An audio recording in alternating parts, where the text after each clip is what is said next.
I've been detained at Guantanamo for 11 years and 6 months. I have never been charged with any crime. I have never received a trial. I have a wife and kids, and I have been cleared for release for more than 5 years. It's not me who wants to harm me, but the administration that is harming me. I will never forget the first time they passed the feeding tube up my nose. I can't describe how painful it is to be force-fed this way. As it was thrust in, it made me feel like throwing up.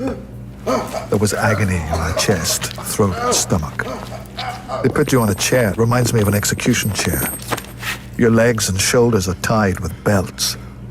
If the tube goes in the wrong way, the liquid might get into your lungs.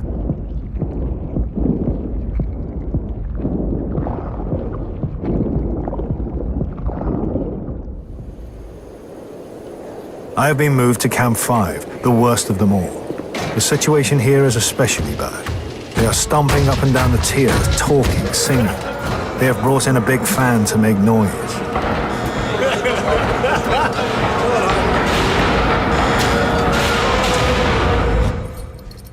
I'd never thought before about being on hunger strike, but I am doing it because I want my freedom. I want to know my destiny. A doctor tried to convince me to break the hunger strike. I told her that I would strike until the guards stopped insulting our Korans. I also said that the president must fulfill his promise to end the nightmare that is Guantanamo Bay.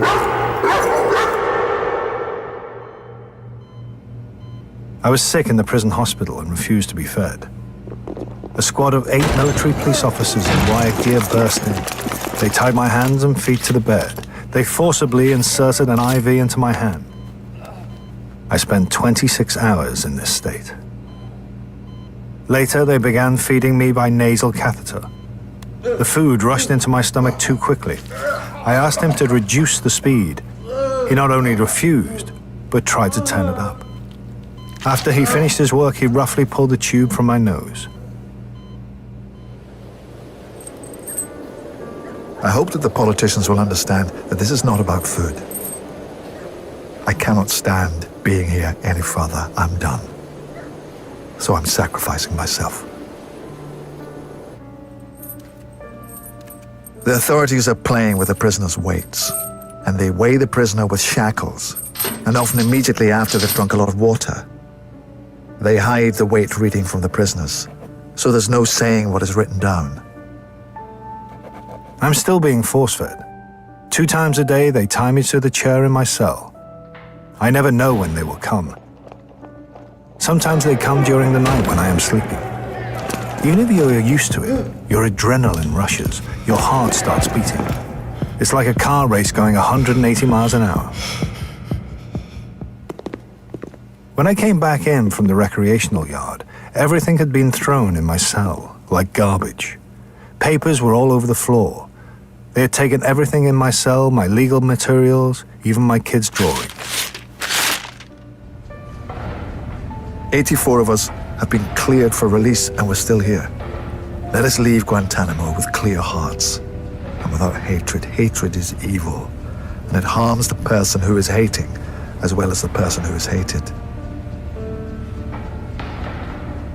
I am being detained here indefinitely with no charge.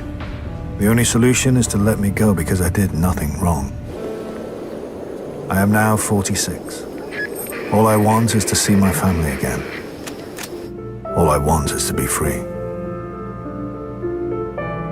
No matter how much I show you I am tough, in reality I am dying inside. But they do not want us to die. And they do not want us to live like a human being. Really? Now it is pain everywhere. I don't want to die in Guantanamo.